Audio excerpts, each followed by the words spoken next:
Your move.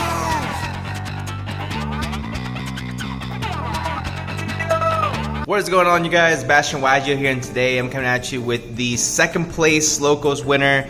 We got Fluffal 4, otherwise known as Fluffal God, the Fusion Master. There we go. So, Ford, why? First of all, it's 2022, April 2022, I should say. Why are you still playing this deck, my friend? Fluffals is just like one of those decks that like I just love so much, and I've been playing this deck since Monarch format when those cards were good. So I don't know, I feel like this is one of those decks that constantly changes with the meta, and it's constantly evolving, and it makes it exciting, you know? So yeah, that's why I will always play Fluffals. Alright, nice. So what were your matchups in this local? I played against DDD, Flounderies, a bunch of other things, and the only thing I lost to was a DDD player, but that's because like I misplayed, and that actually made me think about a few more changes I'm gonna make in this deck. But nah, we played against nothing but like meta decks, which is insane. So I'm so happy this deck actually did super well with the changes that I made to it. All right, nice, cool. All right, so let's go ahead and get into it. What you got first? So best card of the deck, 3 Fluffal Penguin. I put some more support cards for Penguin in here as well. So what this card does is it's a soft once per turn, and that will come up a lot. Its first effect says that you can special summon any Fluffal monster from your hand. So that's really, really good, especially with the new Penguin support. But its second effect also allows you to draw 2 cards and discard 1 if used as fusion material, and it goes to the graveyard. And yeah, of course, you're going to use it for Bahamut Shark plays. Nice. Next up, I don't care what no one will say, playing dog is 3. There's been a few people out here that says don't play dog at all, and don't listen to them, they're bad. Dog sucks. Dog sucks. But basically, this card, if it's normal or special summon, you get to search for a Fluffal or Edgem Sabers. So Penguin can special summon this, and you'll be good. A ratio that forever changes with Fluffals is Wings and Bear. I'm thinking about maybe cutting 1 Wings and putting in a Fluffal Octopus, a card that I've actually never played. But I decided to go with these ratios again. You could play 2-1, you play 3-3, but I think these ratios are the best because you're constantly drawing with Fluffals, and these cards are hard once per turns. So I hate drawing into another Wings, and I hate drawing into another Bear. So I think this ratio is perfect. So yeah, it's forever changing. It's kind of annoying. Hey, if you don't mind me asking, why the Fluffal Octopus? Fluffal Octopus says that if it's normal special summon, you can put a card from your banish pile back into your graveyard. So you can take a Fluffal Wings and put it back into your graveyard from the banish pile. Oh, okay. Recycle it. Yeah, so Octopus, its effects are just recycling purposes. And it also can put polymerization back into your graveyard as well. So it's a really good card. It just never came up in any format but this one. So yeah, the one-ups I play, and actually cut 2 Fluffal monsters that I've always used to play. I only play 1 Fluffal Sheep and 1 Fluffal Dolphin. I no longer play Owl, and I recently cut Cat for this tournament as well. So Fluffal Dolphin, it's a custom card. It's a card that like I still don't understand why it was printed the way it was. But basically, you take a toy vendor from your graveyard, set it onto the field, and if you do, you can send an Edgem Sabers or any Fluffal monster from your deck to the grave. So you're obviously going to send Wings. And then Fluffal Sheep as well is just like a combo extender. I no longer play Owl because Owl is just a waste of a normal summon now. Owl, if it's normal special summon, you can add a polymerization. And Owl was also used if Anti-Spell Fragrance was in the meta more, because it could also become a fusion summon with its own effect, but no one's really playing spell negations, especially because like Imperial Order got hit. So yeah, Owl is no longer needed. Cat, you can still play, but I'm kind of going for consistency this time around, and it's worked out really well. I did not miss the Owl. I did not miss the Cat at all. So yeah. Alright. Sad. They had to get cut after all these years. On to the Edgems. So I've changed up the ratios, but this will always be played at 3. If it's sent, search for a Frightful card. 1 Sabers and 1 Scythe for this tournament. I decided to switch to 1 Scythe because, again, I'm tired of drawing cards that are hard once per turns. And unfortunately, Scythe is a hard once per turn. I've always played this card at 2, but I got sick of drawing it. If you need it for the Scythe, the Artifact Scythe combo, that's what it's good for. But other than that, the interruption effect is not really worth it nowadays. But yeah, except for on DDDs, fuck the contract cards. Yeah. So yeah, that's it for the Fluffal monsters. On to the non-Fluffal related stuff. I do play 3 draw. So when it comes to high impact hand traps, I decided to still go with draw because if not all decks lose to it, but the decks that do lose to it, it's obviously worth it. With Nibiru, they can just make like 4 monsters and go for Appaloosa. It's just, I don't know, I prefer to try to get this card off more than playing Nib so they can just negate it. I'd rather just hit this card off the jump, and if they don't lose to it, I'll just side it out. But I do play it in the main because it is a very powerful hand trap. Of course, this card because you have to play it. I don't You can and you will. Penguin support.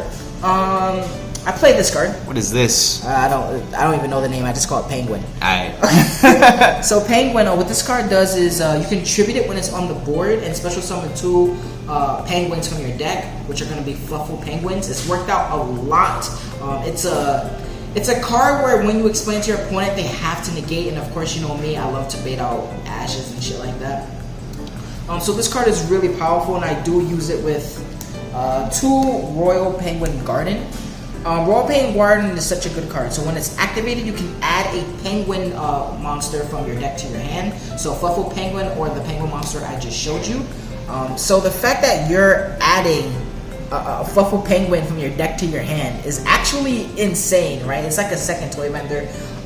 But if you don't have a monster you want to commit a normal summon to and you have this card in your hand, you can get this card in your hand to search for this guy.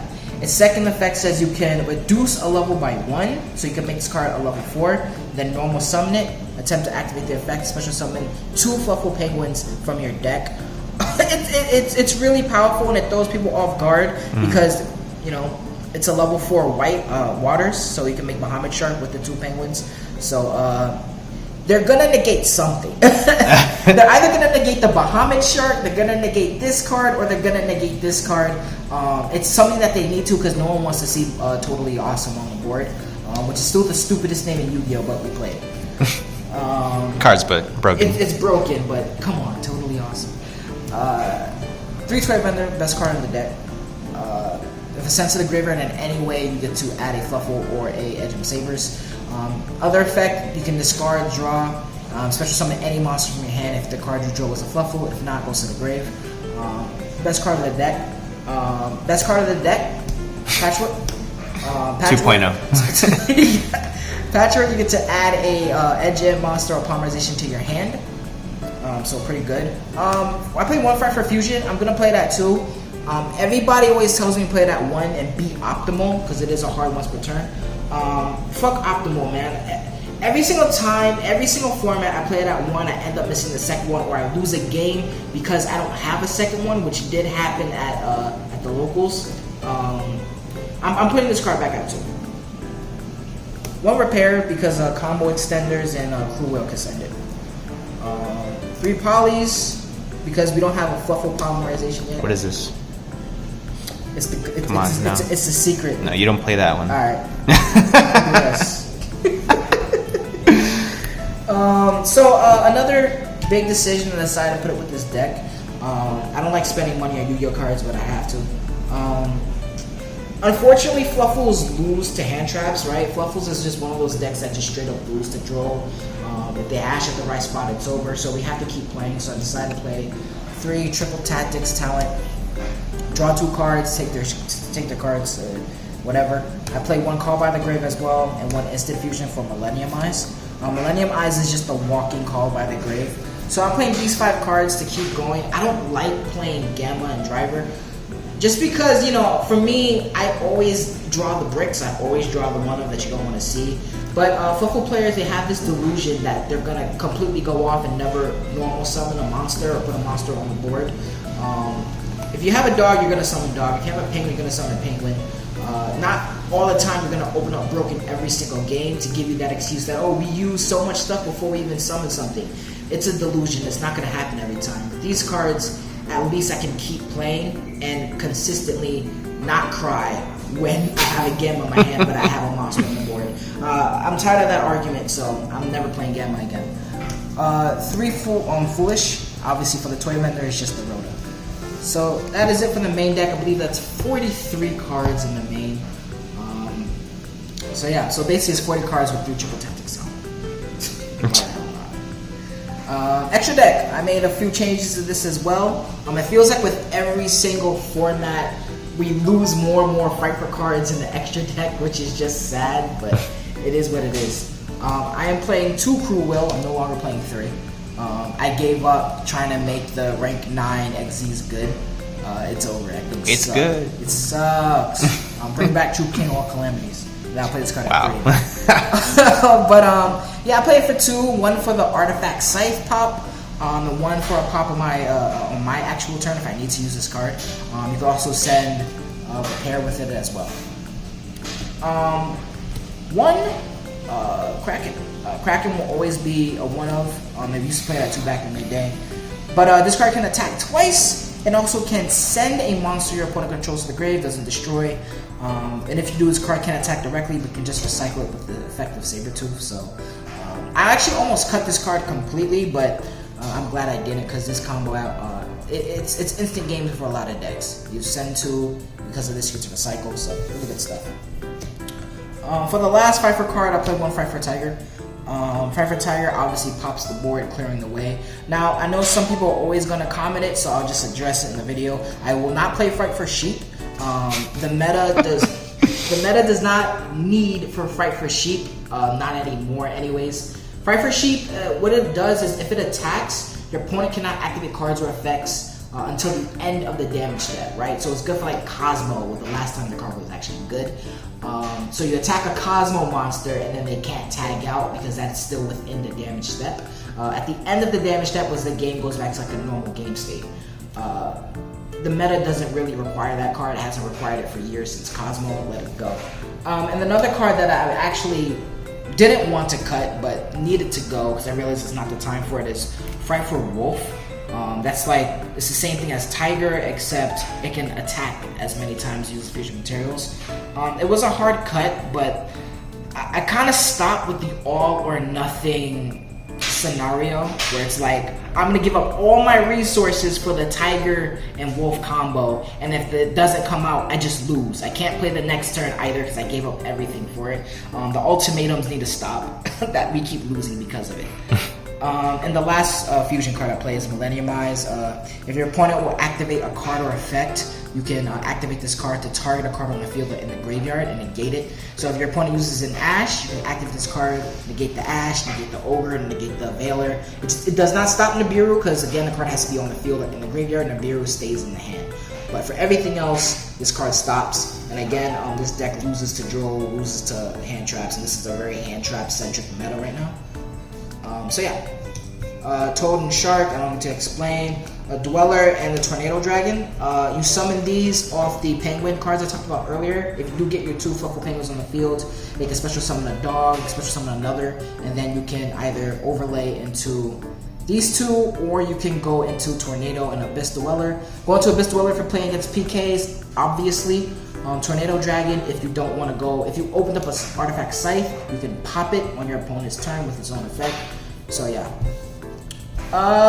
You also almost popped the toy vendor with that in our match. Yes, you can also pop a toy vendor.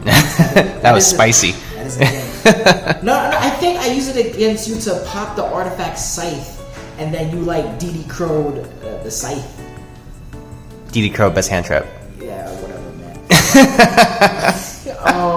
Now for the Link monsters, 1 Boral Sword, 1 Appaloosa, Cross Sheep, Dagda, IDP Masquerena. Something I am going to change with this extra deck, even though it did actually help me out a lot, I am going to take this card out and put in Guardian Chimera, because that card is absolutely insane in Fluffal, specifically because if you use Penguin and Edge Imp, you get to draw an additional 2 cards and search, and then draw off Guardian Chimera. It's pretty dope stuff. I guess I'll show my side deck, but be warned, my side deck choices are not the best, but it did work out. It worked out in tournament, so don't hate. Nah, you good. 3 Dark Ruler no more for those pesky, DD Dragon Link, and anything else I can vomit on the board. For pesky back row, evenly matched. Thank God I never sold this card. This card got me a win over Flounderies. I do side the 3 nibs. Nibby nib. What? Well, I said nibby nib. The Rock, Dwayne The Rock Johnson, and a Yu-Gi-Oh card. 3-dimensional barrier, and 2 imperm, and that is it. I'm happy I actually did really well with this deck. The only thing I would change is once again putting in Guardian Chimera. And yeah, I think that's the only thing I would really change. Maybe if you want to put in Wolf, you can. If you want to put in an extra Edge Imp Scythe, you can. It is good to naturally draw those, to draw a Scythe as well. Because like with this build, you're not really going to draw it during your draw phase or opening 5, because again, it is at 1. And you're going to have to waste a Frecker Patchwork Search on it, but if you got the Scythe, if you got the Artifact Scythe, able to put that shit on the board, then yeah, then go for Edge Imp Scythe. But if you don't have a Artifact Scythe play, I recommend not searching for the Edge Imp Scythe. Too many goddamn Scythes. But yeah, just know what you can do. There you go. So just to clarify, with your Chimera combo, you're explaining it. You basically get to add 5 cards to your hand, and then discard just 1. Yeah. So it's Graceful Charity, but like a million times better. Yeah, exactly. So your Chain Links, you're gonna draw a Chimera first, and then draw a Penguin, so you can have a better option to discard like a Toy Vendor, a Fight for Repair, or even an Edge and Chain, and it's really good. In my opinion, I don't know why Guardian Chimera is a Yu-Gi-Oh card. I really don't. I think it's busted, but hey, yo, this is the game we play, right? There you go. And with the new fusion support coming out of the Fallen of Albaz structure that coming out in 2 days as of recording this current video, do you think you might be incorporating maybe like a Fallen of Albaz Fluffal deck into your foreseeable future? Yeah, I am gonna test a lot with it. I don't want to say like yes or no, because if it doesn't work out as well as I hope it will, I don't want to be like, yeah, I'm gonna do it and then not do it. But I need to test with it, right? It's interesting support, right? I think other summoning mechanics have gotten crazy shit, so much shit over the years, and I think this is like one of the first big structure deck fusion-centric things that we've gotten in a long time. So this is a good opportunity for fusion-based players. So there you go. Dragoon for free.